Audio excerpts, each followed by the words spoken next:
Across North Carolina, you will find an estimated 38,000 miles of freshwater streams, creeks, and rivers, forming this state's circulatory system. Just like the veins and arteries in our bodies, freshwater streams and rivers both drain and nourish North Carolina's landscape. Some of these rivers in our coastal plain are young in geologic time, but other rivers in the mountains, including the New River and the French Broad, have carved valleys in the Appalachians for tens of millions of years and are thought to be among the oldest rivers on the planet.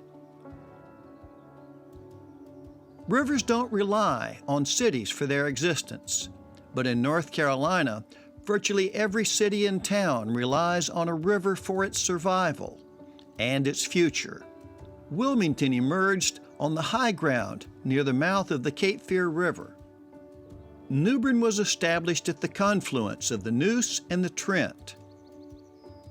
Little Washington flourished where the Tar River flows into the Pamlico Sound. Edenton flourished on the Albemarle Sound at the mouth of the Chowan River. And Elizabeth City owes its existence to the Pasquotank. Roanoke Rapids, Williamston, and Plymouth were established on the banks of the Roanoke River. Raleigh is tied to the Neuse River and Crabtree Creek. Fayetteville grew near the place where the Cape Fear tumbles out of the Piedmont into the coastal plain. Greensboro is located between Deep River and the Haw. Salisbury would not exist but for the Yadkin, and Charlotte's lifeblood comes from the Catawba. Asheville is located in a long valley of the French Broad River. There is a river in the story of every Tar Heel town. We could have chosen almost any town or city in North Carolina to show its ties to a river, but we chose the city of Salisbury and its relationship with the Yadkin River. To tell this story, we were fortunate to meet with the former mayor of Salisbury, Susan Klutz. In addition to her 14 years as mayor of Salisbury, Susan Klutz also served for 4 years as the Secretary of the Department of Natural and Cultural Resources for the state of North Carolina. We were also able to interview Jason Walzer, who served as Executive Director of the Land Trust for Central North Carolina for 12 years. This land trust has helped to protect some 25,000 acres of land, much of which is in the Yadkin River Valley. Salisbury was the gateway to North Carolina's west. For colonial travelers from the east and northeast, the Yadkin River was a barrier that had to be crossed at one of two fords, Shallow Ford or Trading Ford. Salisbury's location is in close proximity to these two major fords. We asked Susan Klutz about the history of early Salisbury and its relationship to the Yadkin River and Valley. The city of Salisbury, I think, is a surprise to some people. They see that it's a beautiful town. They don't realize how really historic it is. But it actually was established in 1753 as a court center for people who were the settlers that were traveling down from the Philadelphia Wagon Company. It was actually appointed by the Colonial Assembly to be a court center and St. Luke's Parish. In 1855, the railroad came through, and that was a huge boom to Salisbury. Now, until 1890, we were larger than Charlotte, believe it or not, and very important in North Carolina politics, and and commerce, and that of course brought commerce through. It also gave us a chance to start the industries of the textile mills and the furniture companies that required a lot of water, and so it was important that we were so close to the Yadkin River and the ample amount of water that it has. Over the years and in recent decades, the Yadkin has provided an abundance of water for Salisbury. The river has also provided power. Susan Klutz and Jason Walzer explain. Having the Yadkin River located so close to Salisbury has been a tremendous asset for our city. As early as 1886, Salisbury was getting water out of the streams of Cranes Creek, which was a part of the Yadkin. In 1901, they actually bought a small private water company from New York, and in 1917 started taking water directly out of the Yadkin, as we are today 100 years later. So it's been incredibly important to us, and particularly because we have such an ample supply of water. It was very interesting when we had the droughts in North Carolina and the moratoriums from 98 to 2003 and then again in 2006 to 2008. It was an unusual situation for us because we were a city in North Carolina that had lots of water, and we actually needed to sell the water for our water utility. And so we were a little bit conflicted because we had to ask people to start conserving it, even though we actually knew we had plenty and we wanted to sell it. And it actually turned out very well because we did two things during those two droughts. One was that we extended water lines to South Rowan, to China Grove and Landis and Rowan County who needed water, and we had it to give them. And during the second drought, we actually got permission from the governor's office for a special allocation to run an emergency line, which we still have today, to Statesville in Iredell County.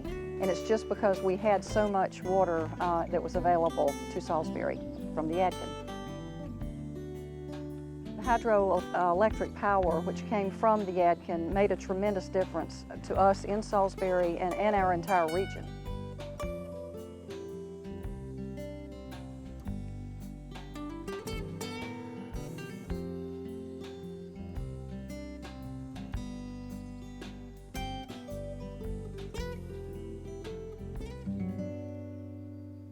Right now, Salisbury is very blessed to have a nice intake on the Yadkin River about 6 miles north from where we're sitting right now.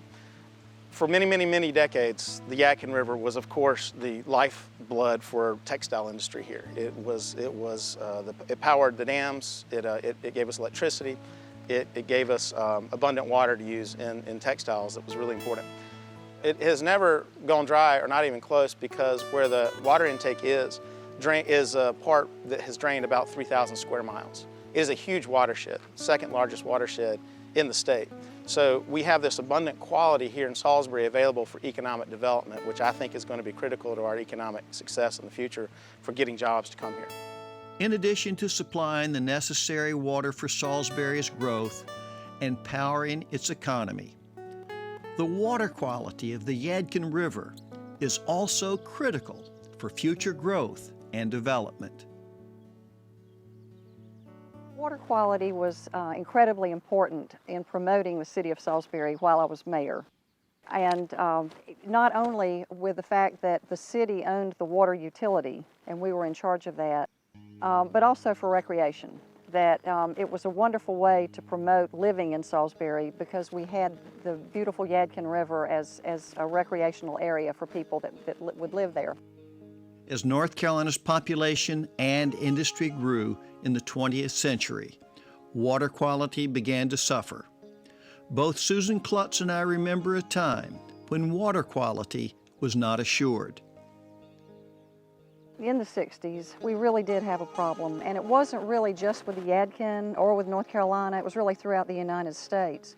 Because of industrial waste, because of municipal sewer systems, because of agricultural runoff, it had caused a problem that suddenly we saw that really all over the country. But I remember very well growing up when the water wasn't clean, and I remember signs that said, "Do not eat the fish you catch," and I remember seeing dead fish. And it really was disturbing, and you don't see that anymore. So it's very exciting to me to know that, you know, if people come together and care enough, that good things can happen like that, and it's made a tremendous difference for us in Salisbury. But I think the turning point was 1972 with the Clean Water Act. And when the federal government got involved and people began to realize that really we could not continue to do that quality water was so important to us in so many ways. And so it was very important when the federal government got involved and when the state government got involved and when those regulations started, we certainly saw a change in the Yadkin. Like Susan Klutz, I too grew up in the central Piedmont of North Carolina near the Yadkin River. I remember crossing bridges like the one behind me and watching the dye of the day from local textile mills pass beneath me in the 1950s and 1960s. Reds, blues, and yellows. I also remember crossing Tar Heel rivers carrying the smelly effluent from paper mills across North Carolina. Like Susan Klutz explained, the work of local, state, and federal agencies working with local citizens have brought us to a better place. The water pollution disasters of 50 years ago showed everyone that water quality had to be a priority for the future. Susan Klutz and Jason Walser explain the value of water quality and the importance of land trust. Quality of our water is so important, and it takes really land conservation and protection to protect that water and the quality.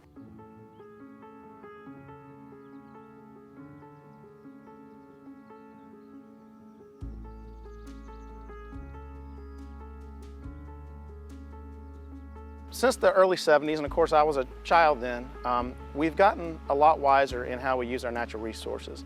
The biggest challenge for water quality in the Yadkin River has been sedimentation. The Yadkin Basin has highly erodible soils, and it's been a very productive and fertile agricultural area for a long time. What we see now, especially in the Yadkin, is with no-till farming, a lot of that sediment is staying on the farms in the ground and not finding its way to the rivers. We've also seen implementation of buffers that catch a lot of that sediment before it enters the rivers. Not only catches the sediments, but also chemicals that are applied, from chemical fertilizers on people's yards to agricultural fertilizers.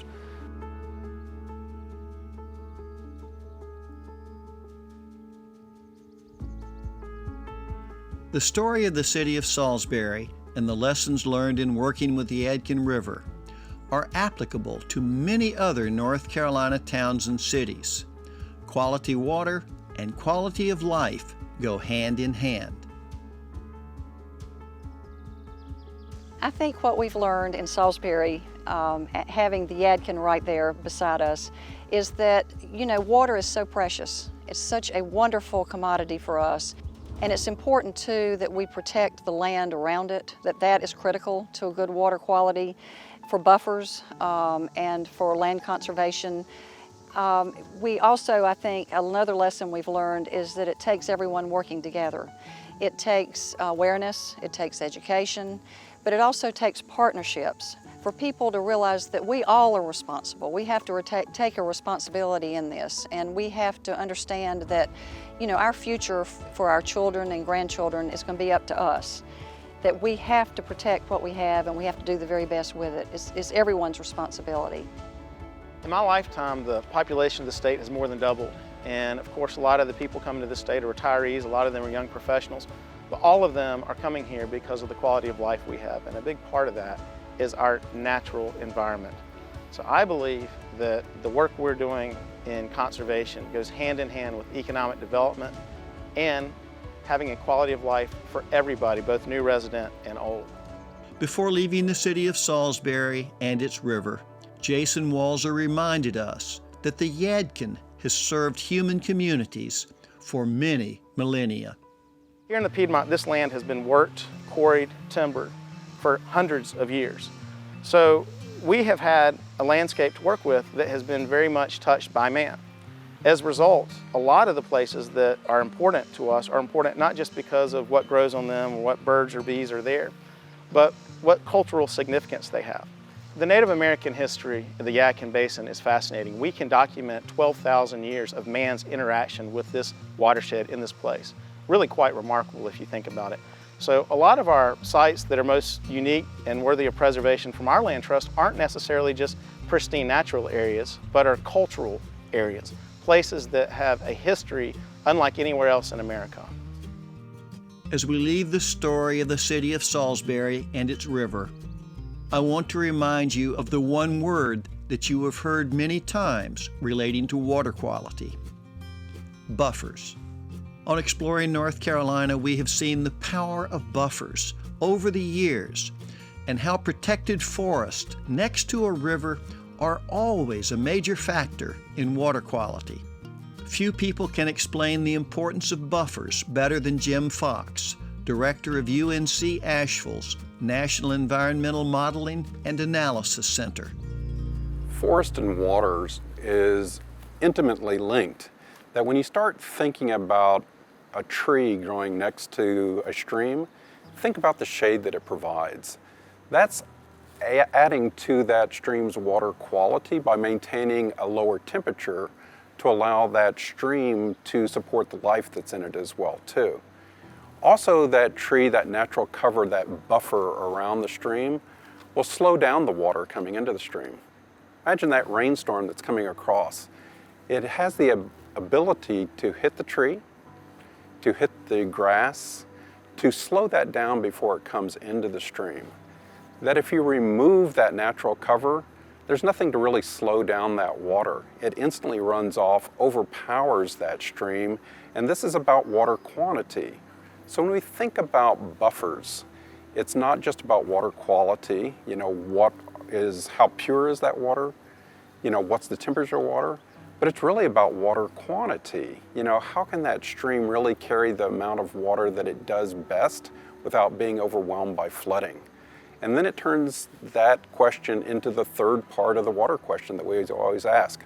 Beyond quality, beyond quantity, how can we use those services? Because if we can slow down the water, it becomes available to us across a much longer period of time for the services that we're getting, and it doesn't flow immediately downstream and leave our area. So when you think about buffers, you have to really think about that triple line benefit: quality, quantity, and water services. Following our visit with Jim Fox, we went to the Asheville watershed surrounding the North Fork of the Swannanoa River. This 16,000-acre protected area demonstrates better than any place we know the power of buffers. In our visits to this magical site over the years, the water clarity and quality is such that it barely needs treatment in the nearby water plant. When you look at the mature forest in this magnificent watershed, it is easy to understand why conservation professionals know there is no substitute for buffers along our rivers from the mountains to the coast.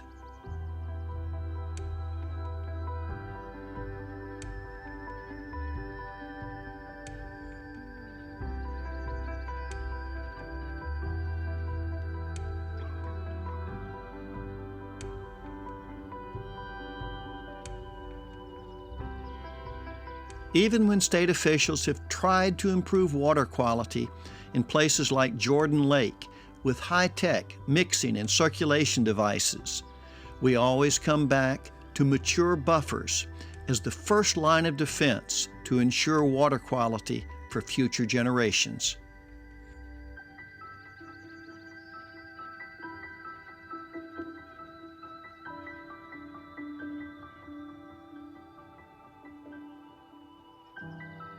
As we conclude this brief overview of rivers in North Carolina, it is appropriate to end with Aaron McCombs, Associate Conservation Director of American Rivers.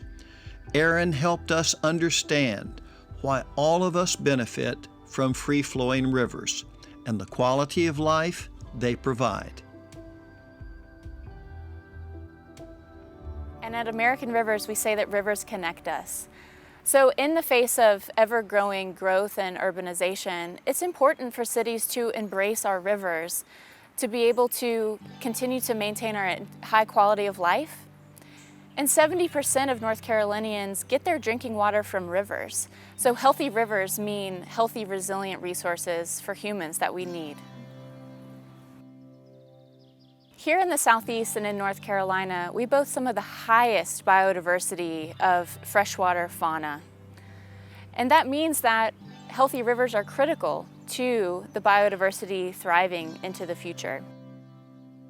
Here in North Carolina, $19.2 billion was spent last year on outdoor recreation, and that's directly tied to having healthy and thriving ecosystems to support that really important economic driver to our state. And it's really important to protect our streams to make sure that we have resilient water supplies. And one of the best ways to do that is keep intact our streamside forest. They protect the riverbanks from eroding away and inputting sediment, which is a pollutant. It blocks it from other sources of pollution too that come from ever-expanding urbanization. So the streamside forests are the best frontline defense in protecting our water supplies. Aaron also explained to us the benefits of removing unneeded dams that are blocking North Carolina's streams and rivers, dams that clog our state's circulatory system. Here in North Carolina, we have over 6,300 dams on our landscape, and many of these dams are serving important economic purposes. But the number is surprisingly small. Less than 20% of these dams are serving a flood control or power generation purpose. Many of the other dams that are left are outdated and unused. Many of these unused dams are relics from industries that have since left. When these dams were functioning, they were the hub of local communities. They were the driver of the local economy. So many of these were textile mills, sawmills, and grist mills. But those industries have left, and that leaves unused infrastructure on our landscape that blocks rivers and harms local communities. American Rivers works with willing landowners and local communities to remove these outdated dams from the rivers. These outdated dams harm rivers by presenting a block to the natural flow of water and sediment. They also block fish and other aquatic organisms from being able to move up and down the stream, and they block recreation access as well. So working with local communities helps remove the liability that these dams pose and allows them to embrace their natural infrastructure again. In our celebration of rivers and clean water, we can think of no better way to end this program than to show you a river, free to run again in its ancient riverbed after more than 100 years. The Millburnie Dam served the city of Raleigh, providing power for trolley services in the early 1900s. It has been many years, however, since power has been produced at this dam. Recently, Millburnie Dam was removed, and the Neuse River now flows freely all the way to Pamlico Sound.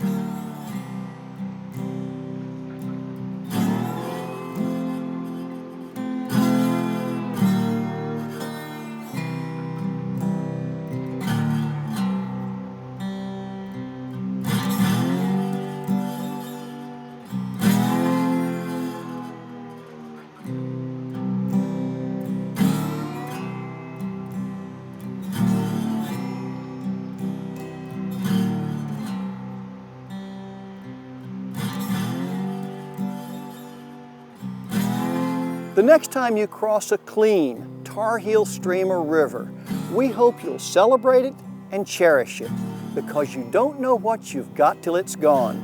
And we learned this while exploring North Carolina.